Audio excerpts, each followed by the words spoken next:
Chapitre 10. J'avais laissé plusieurs messages désespérés sur le mobile de ma fiancée. Je la suppliais de me pardonner, d'accepter les explications invraisemblables que je donnais pour justifier cette altération de mon comportement. Les effets secondaires des piqûres, le stress, une crise de somnambulisme due à cette nuit affreuse, etc. Rien n'y fit. Jamais elle ne devait me répondre. Ma détresse était pourtant réelle et je m'estimais convaincant. J'acquis peu à peu la conviction qu'elle avait déjà songé à me quitter et que ma folie passagère lui en avait seulement donné l'occasion. D'un certain point de vue, c'était moins douloureux que de penser être le seul responsable de ce désastre. J'étais tellement honteux, par ailleurs, que je n'osais pas appeler dans les endroits où elle s'était peut-être réfugiée. J'ignorais comment elle-même avait présenté notre dispute. Dire que j'avais tenté de la violer. Je ne me sentais pas le courage d'entendre la voix de ses parents, qu'ils connaissent ou pas la vérité. Ce que je ressentais, la culpabilité, le mépris de ma propre personne, était tout à fait nouveau pour moi. Et par-dessus l'ensemble, je me demandais ce qui avait pu réellement m'arriver. D'où provenaient ces cauchemars, ces pulsions animales, cette irritabilité et cette violence qui m'étaient jusqu'alors étrangers? Risquais-je de subir une autre de ces crises? Cela n'arriva pas, en ce dimanche maudit. Je me couchai très tard, seule, vidée par la tristesse et les yeux brûlants d'avoir trop pleuré. Si je fis des mauvais rêves, je n'en gardai aucun souvenir. Le lendemain matin me trouva aussi cafardeux. Je n'avais pas de fiancé avec qui partager du café frais, pas d'enfant à conduire à l'école, pas de lieu de travail où j'étais attendue par des collègues. Je pouvais écrire 30 pages ou bousiller ma journée devant la télé, cela n'aurait pas fait de différence pour personne. J'aurais même pu avoir une attaque cardiaque que le monde ne s'en serait pas aperçu avant plusieurs jours, sans doute. C'était là le revers d'une trop grande liberté. En général, le sourire de ma belle suffisait à effacer ce genre de déprime, mais je risquais bien de ne pas le revoir avant plusieurs jours, peut-être même plus du tout. Ma première action, après le lever, fut, finalement, d'allumer mon ordinateur. Déjà la veille, j'avais relevé mes emails une bonne centaine de fois, dans l'espoir que mon amour en fuite m'ait adressé par voie numérique les mots qu'elle ne pouvait me dire au téléphone. Et, alors que j'attendais de voir apparaître un message de sa main, c'est un tout autre courrier qui tomba dans ma boîte. Un courrier de Georges. La colère qui s'empara alors de moi est indescriptible. J'étais déjà furieux de voir ce dingue s'inviter encore dans mon quotidien, mais je pris quand même le temps de lire sa prose avant d'exploser de colère et d'envoyer valser clavier, souris et tout ce qui me tombait sous la main. Dans quel monde vivait ce malade? Après m'avoir sauté dessus comme un chien enragé, il espérait vraiment que j'allais accepter une autre rencontre pour recevoir ses excuses? Plutôt lui flanquer mon poing dans la gueule, oui. Petit à petit, cette idée fit son bonhomme de chemin dans mon esprit. J'aurais pu aussi aller au commissariat et demander à ce qu'on piège ce taré, mais je ne me faisais aucune illusion sur l'efficacité des policiers de quartier dans ce genre d'affaires. Et, surtout, j'avais envie d'en découdre. Moi qui ne m'étais jamais battue, je rêvais en cet instant de refaire le portrait de ce vieux fou, de le voir pisser le sang par le nez, de lui casser les dents qu'il avait osé utiliser sur ma personne. J'en jouissais d'avance, j'étais même plus ou moins convaincue que c'était la seule chose à faire et que cela résoudrait mes problèmes. Une petite part de moi constatait bien que j'avais à nouveau perdu le contrôle de mes émotions, mais je l'ignorais superbement. Cette fois, je ne risquais rien à laisser libre cours à ma colère, après tout. À part peut-être la prison, si j'allais jusqu'à tuer Georges, mais je ne pensais pas en arriver à ces extrémités. Du moins, ce n'était pas dans mes projets immédiats. On verrait sur place. Bondissant comme un fauve dans l'appartement dévasté, je ramassai clavier et souris et les branchai pour taper une réponse simplissime. Au parc devant le zoo, à midi. Moins de 5 minutes après, Georges fut encore plus succinct que moi. J'y serai, merci. J'éteignis l'ordinateur brutalement, en tirant la prise, puis m'habillai en choisissant de reprendre mes vêtements de la veille. Ils portaient encore mon odeur, je trouvais cela agréable. Je n'avais par ailleurs aucune envie de me laver ou quoi que ce soit d'autre. Mes dents me semblaient exceptionnellement blanches. Ma barbe était dure, mais ça me plaisait. En fait, loin de ma déprime du réveil, je me sentais désormais en pleine forme. Seuls mes yeux avaient une teinte vaguement jaunâtre, comme une ombre mauvaise. Je mis ça sur le compte de mes pleurs de la veille et n'y accordai pas davantage d'importance. 5 minutes plus tard, je marchais d'un bon pas sur les boulevards, dévorant un sandwich double jambon en guise de petit déjeuner. Je me faisais une fête de casser bientôt la tête de Georges dans le coin isolé que j'avais choisi. À aucun moment je n'avais été effleurée par l'idée de foncer moi-même dans un piège. Chapitre 11. Nouveau réveil dans la douleur et l'infamie. Je souffre beaucoup, mais je ressens une petite pointe de soulagement malgré tout. Cette nuit est enfin achevée, et c'était la 3e, la dernière pour ce cycle lunaire. Me voici tranquille pour 3 semaines et demie, ce qui n'est déjà pas si mal. En général, je quitte Van Helsing et Bedlam dans les quelques heures qui suivent ce moment. Un cab jusqu'à la Waterloo Train Station, puis un voyage sous la Manche via l'Eurostar, encore un train, un bus ou une petite marche, et je suis de retour chez moi, en France. Même en tant que membre actif du club, j'ai grand besoin de cette indépendance, tout comme Hugo a besoin parfois de solitude, j'imagine. Aujourd'hui, ce sera différent. Je ne peux pas partir à me contenter d'attendre qu'on m'appelle pour le dernier acte. Avec ce qui se prépare, ma mission n'a jamais été aussi pressante. J'ai besoin des ressources de Van Helsing, de sa bibliothèque, de ses ordinateurs et de ses milliers de contacts répartis sur la planète. Je n'ai pas le droit de m'en aller avant d'avoir tout mis en œuvre pour empêcher le pire de se produire. Et ce, même si ma chair en souffrance et mon esprit torturé n'aspirent qu'au repos. Par un heureux hasard, je récupère plus vite que d'habitude ce matin. Je me sens même assez en forme pour presser Hugo de questions dès mon arrivée dans la cuisine. Et pendant que je me gave de viande froide et d'œufs, il me dresse le bilan de ses recherches nocturnes. Du côté de Paresh Bava et de son groupuscule intégriste, il n'a guère été plus chanceux que moi. Aucune des archives que nous avons récupérées avec le moteur de recherche n'a révélé la cachette de l'uranium. Ce dernier ne s'y trouve sans doute plus depuis des jours, de toute manière, mais l'espoir que nous avions de reprendre la piste de mon ennemi à partir de là s'est réduit comme peau de chagrin. Conscient de la situation, Van Helsing a donc recentré ses efforts sur une autre question. Comment la créature a-t-elle quitté le territoire indien ?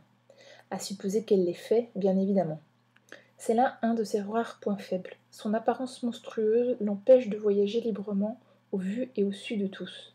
En se faufilant entre les immeubles de Ahmadabad, elle a d'ailleurs pris un très gros risque, à la hauteur de l'enjeu. Et pour nous, au moins, elle n'est pas passée inaperçue.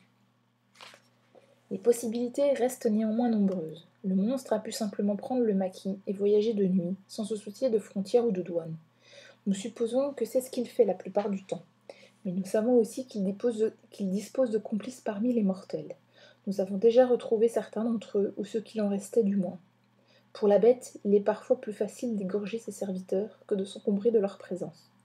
Elle a de toute manière le pouvoir d'en rallier d'autres à sa cause, partout où elle se déplace. Et si leur nombre reste restreint, c'est sans doute uniquement par souci de discrétion. Ainsi, ces valets peuvent avoir aidé leur maître à disparaître.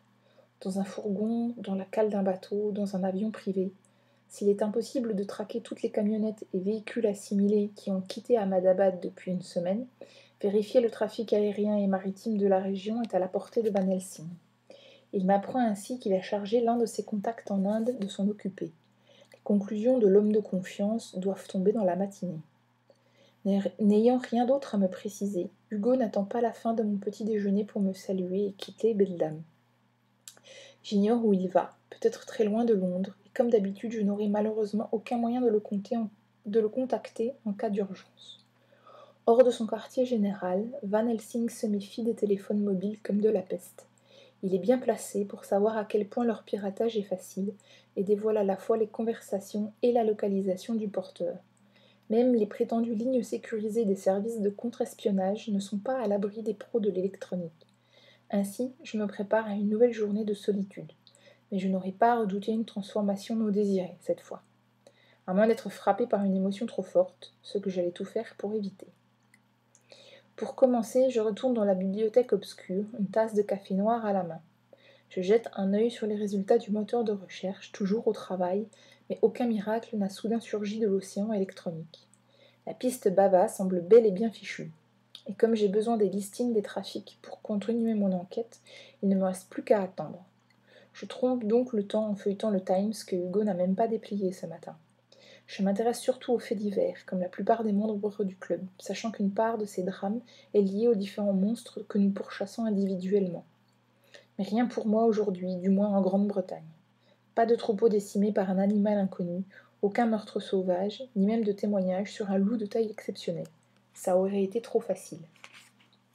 Je passe donc à l'actualité internationale, puis, après une vingtaine de minutes, 6 notes de musique classique m'annoncent l'arrivée du mail attendu. Il est accompagné d'un fichier d'une 40aine de pages dont je lance aussitôt une impression laser, tout en lisant les commentaires de l'informateur. Il semble avoir procédé de manière très efficace.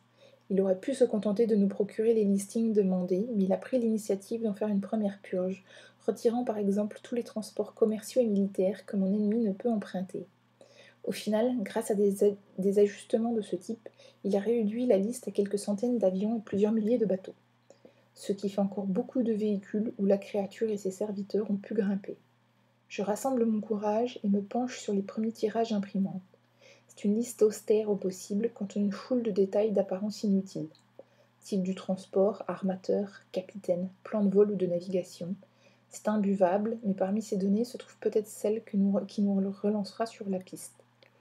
Une destination singulière, un nom déjà entendu, n'importe quoi. Je n'en suis qu'à la page 3, quand mon regard s'arrête déjà sur une ligne. Un frisson me parcourt tous les membres. Ce n'est pas possible. Ce serait un véritable coup de chance. Ou plutôt une catastrophe, selon le point de vue. Fébrile, je reprends le Times et en tourne les pages jusqu'à retrouver l'article. Un simple coup d'œil me permet de confirmer mes soupçons, faisant soudain bondir ma fréquence cardiaque. Je sens mes muscles se contracter, mes mains se crisper comme des griffes. Je fais de mon mieux pour garder le contrôle de moi-même, mais ce n'est pas facile, après ce que je viens de découvrir. Mon adversaire est ici, en Grande-Bretagne. Chapitre 12. J'étais arrivée au lieu de rendez-vous bien avant Georges.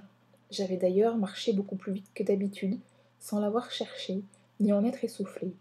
J'étais surtout concentrée sur la bagarre à venir, et sur la jouissance que j'allais connaître en défoulant ma rage sur ce dingue. Le parc que j'avais choisi était boisé, profond et désert la plupart du temps. Les promeneurs préféraient flâner dans le zoo d'en face, dont l'entrée était gratuite. J'attendais donc à l'orée des arbres, marchant de long en large en entretenant des sentiments de prédateur, et sans songer qu'à quelques centaines de mètres de là, des fauves faisaient exactement la même chose dans leur cage. Georges se présenta à midi pile. Loin de me soulager, sa ponctualité ajouta encore à mon irritation. Il pouvait bien faire l'homme civilisé avec ses petites lunettes et son attaché case. Il n'en restait pas moins un cinglé à qui j'allais faire payer mes problèmes. Alors qu'il m'adressait un signe depuis le trottoir d'en face, je haussai les épaules et m'éloignai dans le bois. Je fis une trentaine de mètres encore, puis l'attendis en grinçant des dents. Il arriva quelques instants plus tard. J'aurais voulu lire de la peur sur ses traits, mais il paraissait plus ennuyeux qu'autre chose. « Je sais ce que vous avez en tête, m'annonça-t-il d'un air désolé. J'ai déjà vécu ça en étant à votre place. Renoncez-y, vous n'allez que vous faire du mal. » Cette espèce de condescendance acheva de me mettre en rogne. Avec un hurlement dans lequel je ne reconnaissais pas ma voix, je me ruai sur lui, le poing dressé. Georges n'esquissa pas un geste pour s'enfuir. Il se contenta de lâcher sa sacoche par terre, puis d'esquiver le coup que j'avais lancé vers son visage. Il fit pareil du deuxième, du troisième. Ses réflexes étaient surprenants d'efficacité, mais ma frustration augmentait encore ma rage. Je multipliai donc mes efforts, frappant, bondissant, avec l'impression de me battre contre le vide, tandis que Georges se contentait de reculer ou de se pencher sur le côté. Enfin, quand mes phalanges se frayèrent un chemin jusqu'à sa pommette droite, j'exultai littéralement. Cela dura une seconde, le temps qu'il fallut à Georges pour se mettre lui-même en colère et décider qu'il avait été assez patient. Alors il lança les mains sur mes poignets et serra jusqu'à m'amener à plier les genoux. Sa force était stupéfiante, surhumaine. Pourtant, je ne pouvais m'empêcher de lutter, de vouloir le faire souffrir. J'étais dans un état second. Quand j'ouvris soudain les mâchoires pour le mordre, ça me semblait tout à fait normal. Georges ne me laissa pas goûter à son sang. À peine eus-je découvert mes dents qu'il passa derrière moi et m'immobilisa en me tenant les bras. Je me débattais égrené de rage, perdant davantage encore de contrôle sur mes émotions. « Pas maintenant, pressa-t-il. Calmez-vous, bon sang. Essayez de vous concentrer. Je ne suis pas votre ennemi, d'accord? Je ne vous ferai aucun mal. Rémi, vous m'entendez? Rémi !» Bien sûr que je l'entendais, mais sa voix n'avait jusqu'alors réussi qu'à m'agiter davantage. Cela parce que j'y devinais une certaine peur, et que cette peur semblait liée à la folie furieuse qui me consumait dans l'intérieur. En définitive, seule la mention de mon prénom réussit à m'apaiser, un peu, progressivement. Retenez ça, Rémi, d'accord? Quand la colère vous prend, concentrez-vous sur ce que vous êtes, sur qui vous êtes. C'est important, Rémi, peut-être le plus important. D'accord? J'acquiesçai par réflexe. Ma tension diminuant, je me trouvais soudain ridicule de tenter de résister à cet homme aux muscles d'acier. Je ne pouvais rien faire contre lui. Alors je cessai bientôt de me débattre, et il finit par me lâcher. « Laissez-moi quelques instants, demanda-t-il. La vue de ses traits me fit frissonner, et pendant un court moment, je n'osais pas bouger. Le blanc de ses yeux avait jauni, ses mâchoires semblaient s'être déformées. Il se détourna, ôta ses lunettes et se massa le visage, puis fit une dizaine de pas sous les arbres avant de revenir doucement vers moi. Il avait alors perdu son expression bestiale, et déjà repris son allure d'enseignant à la retraite. « Je suis désolé de vous avoir blessé, annonça-t-il sobrement. « Quoi? Mon cul, espèce de cinglé !» Je brandissais mon poignet bandé sous son nez, mais il en détourna le regard. « Je suis désolé, répéta-t-il. Je ne regrette pas de vous avoir choisi, mais je tiens malgré tout à vous présenter mes excuses, même s'il est probable que vous choisirez de me détester toute la vie. »« M'avoir choisi? Qu'est-ce que c'est que ces inventions de dingue? Vous êtes complètement malade. » »« Sans doute, mais c'est une autre histoire, et vous n'êtes pas encore prêt à l'entendre. » Il désigna l'attaché-case dont nous nous étions éloignés pendant notre lutte. « C'est pour vous. Vous y trouverez un début de réponse à vos questions. Sur les rêves que vous avez dû commencer à faire, par exemple. Gardez vos cochonneries, ou allez plutôt les montrer à un psy. Prenez-le, s'il vous plaît. C'est extrêmement important. Prenez-le, découvrez ce qu'il y a dedans et décidez ensuite ce que vous voulez faire. Si vous le souhaitez, je sortirai de votre vie et vous n'entendrez plus jamais parler de moi. Tout ce que je vous demande, c'est de lire quelques textes. Des textes qui parlent de vous. » Malgré la mauvaise volonté que je voulais y mettre, il avait réussi à piquer ma curiosité. J'allais ramasser la valise, surpris par sa lourdeur. Il devait y avoir pas mal de choses là-dedans. « Ok, je l'emporte, annonçai-je enfin. Ce sera autant de preuves fournir aux flics si vous continuez à me tourner autour. » Le soulagement qui se peignit sur son visage me fit presque changer d'avis. Je reculai d'abord sans le quitter des yeux, puis je lui tournai le dos pour prendre la direction de la sortie. « Les cauchemars ont dû commencer, me lança-t-il encore. Ne les laissez pas s'inviter dans vos journées, Rémi. » Je lui donnai le fond de ma pensée en dressant un majeur vers le ciel, tandis que la mystérieuse valise battait ma cuisse.